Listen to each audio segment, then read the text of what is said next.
Welcome to RM biology. আরো একটি নতুন ভিডিওতে তোমাদের স্বাগত। তোমরা প্রত্যেকেই অধীর আগ্রহে অপেক্ষা করছিলে যে এসএমএফডব্লিউবির কোশ্চেন অ্যান্সার সিরিজ কবে থেকে শুরু হবে। কালকেই আমি তোমাদের জানিয়েছিলাম ভিডিও মারফত যে আজকে থেকে তোমাদের এসএমএফডব্লিউবি 2025-এর স্যাম্পল পেপার বা চ্যাপ্টার ওয়াইজ অর্থাৎ কোশ্চেন অ্যান্সার সিরিজ কিন্তু শুরু হবে। আজকের তার প্রথম ক্লাস। এখানে আজকে আমরা স্যাম্পল পেপার দেখব এবং পরবর্তী ক্লাস থেকে আমরা চ্যাপ্টার ওয়াইজ সিরিজ শুরু করব। স্যাম্পল সেট প্রথম দিন, তার কারণ তোমরা বুঝতে পারবে কেমন কি প্রশ্ন আসে। এই series plus study material equal to তোমার সিলেকশন। তাই যারা স্টাডি মেটেরিয়াল নিতে চাও অবশ্যই করে কিন্তু যোগাযোগ করো। চলো শুরু করা যাক।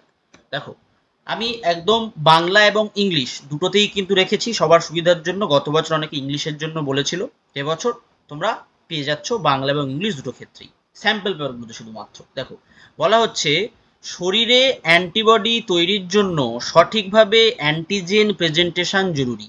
এই কাজটি সবচেয়ে সফলভাবে করতে পারে কে? সব থেকে সফলভাবে করতে পারে কিন্তু ডেনড্রাইটিক কোষ।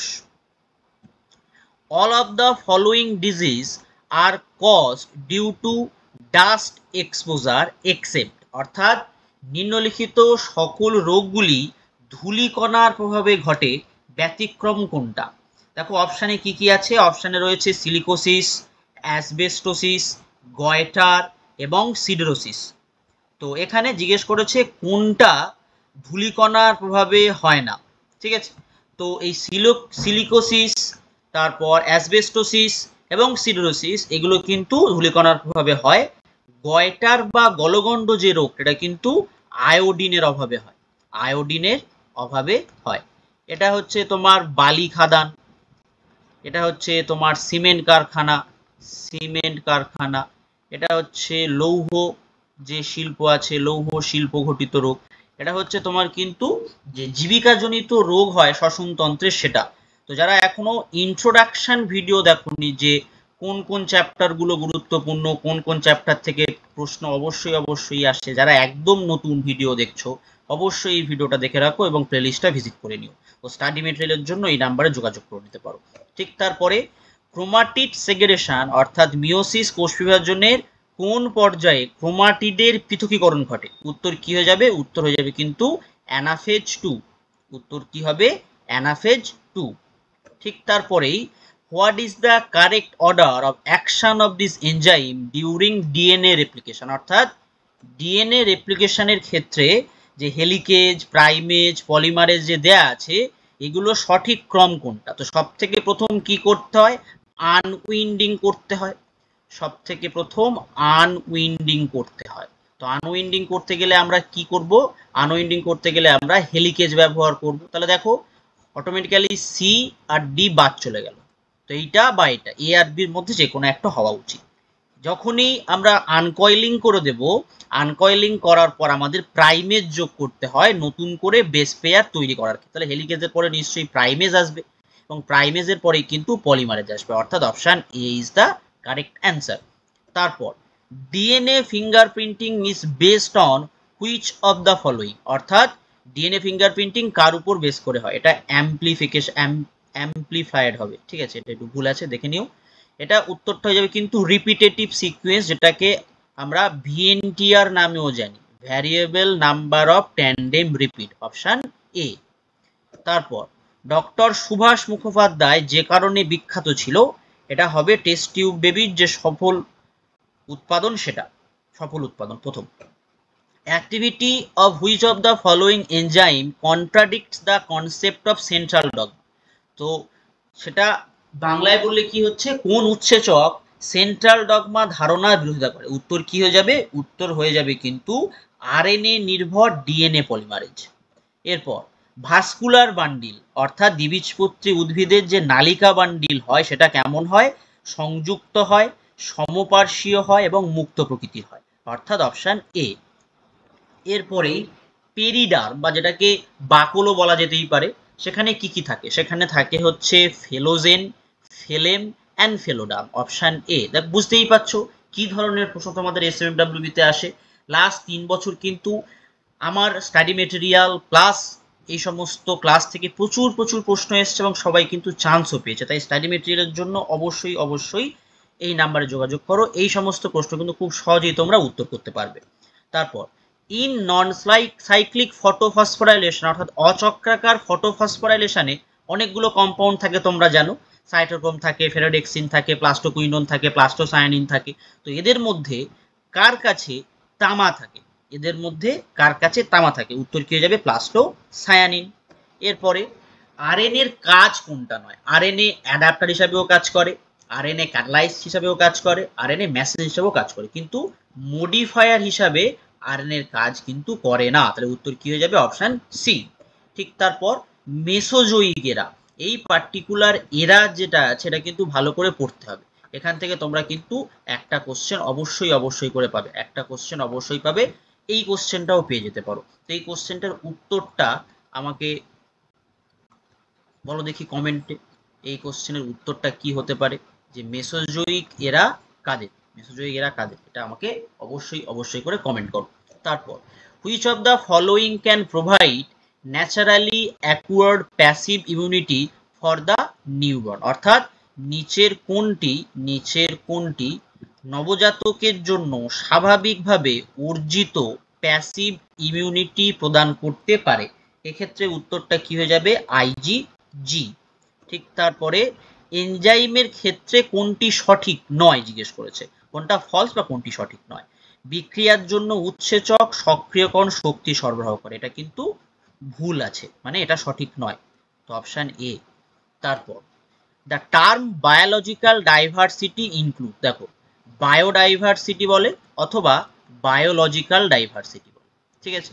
তো এই বায়োলজিক্যাল ডাইভার্সিটি মূলত তিনটে কারণের জন্য ঘটে। একটা জিনগত কারণে ঘটে, জিন ডাইভার্সিটি বলতে পারি। একটা আমার ঘটে স্পিসিসের কারণে, অর্থাৎ প্রজাতির কারণে, তাকে আমরা প্রজাতিগত বৈচিত্র্য বলতে পারি।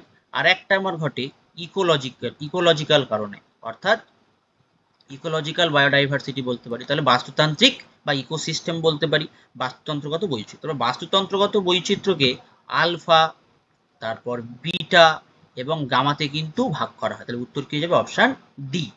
ঠিক তারপর ভেলিজার এবং গ্লচিডিয়াম কোন পর্বে আমরা দেখতে পাই?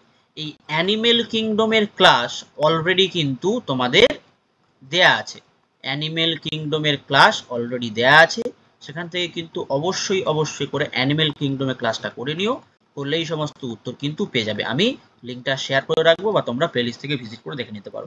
এক্ষেত্রে উত্তর হবে মোলাস্কা, বাংলা যেটাকে কম্বোজ বলা হয়। আবার এটা মনে রাখতে পারো, কম্বোজ কিন্তু এটাও প্রশ্ন আসতে পারে, দ্বিতীয় কম্বোজ হলো দ্বিতীয় বৃহত্তম পর্ব, বা যেটাকে প্রাণী পর্বও বলতে পারো তোমরা, ঠিক আছে?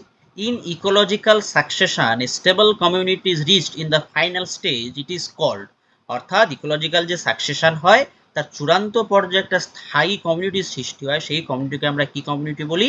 ক্লাইম্যাক্স কমিউনিটি বলি, ঠিক আছে? Climax community. তারপর এন্ডেমিক স্পিসিস, সুন্দাল্যান্ডে, যে সুন্দাল্যান্ড একটা বায়োডাইভার্সিটি হটস্পট প্রত্যেকেই জানো, সেখানে এন্ডেমিক প্রজাতি কি? Pygmy loris. এরপরে under normal condition which one of the following is almost completely reabsorbed in the renal tubule, কি হয়ে যাবে? উত্তর হয়ে যাবে কিন্তু গ্লুকোজ। ঠিক তারপরেই প্রাণী দ্বিপদ নামকরণের জন্য লিনিয়ান শ্রেণীবিন্যাস অনুযায়ী দুটি র্যাঙ্কে ধরা হয়, সেই দুটো র্যাঙ্ক কি? একদম সহজ সরল, একদম একদম ইজি প্রশ্ন এই সেটের, এটা অবশ্যই অবশ্যই করে কমেন্ট করো।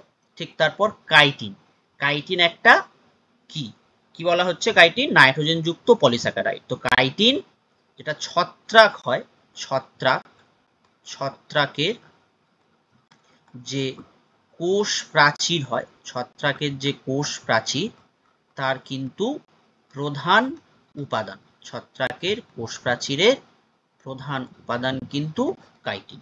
ঠিক তারপরেই which of the following statement is incorrect, এটার মধ্যে কোনটা ইনকারেক্ট? দেখো ভাইরাস ডিএনএ অথবা আরএনএ থেকে ঠিক আছে, ভাইরাসের নিউক্লিক অ্যাসিড প্রোটামনো দ্বারা পরিবেশিত ঠিক আছে, জীবিত পোষক কোষের মধ্যে ভাইরাসের সংখ্যা বৃদ্ধি করে ভাইরাসের এমআরএনএ টিআরএনএ রাইবোজোম ব্যবহার করে, এইটা কিন্তু ভুল আছে, অর্থাৎ অপশন সি হবে কারেক্ট। 23 নম্বর প্রশ্ন, binomials with the identical genus name and species name are called, অর্থাৎ জেনাস আর স্পিসিস যদি সেম থাকে, যেমন যদি একটা উদাহরণ দেয়া যায়, একটা উদাহরণ সেটা হচ্ছে কাতলা, কাতলা, কাতলা, এটা আমরা একটা উদাহরণ দিতে পারি, কাতলা কাতলা, ঠিক আছে।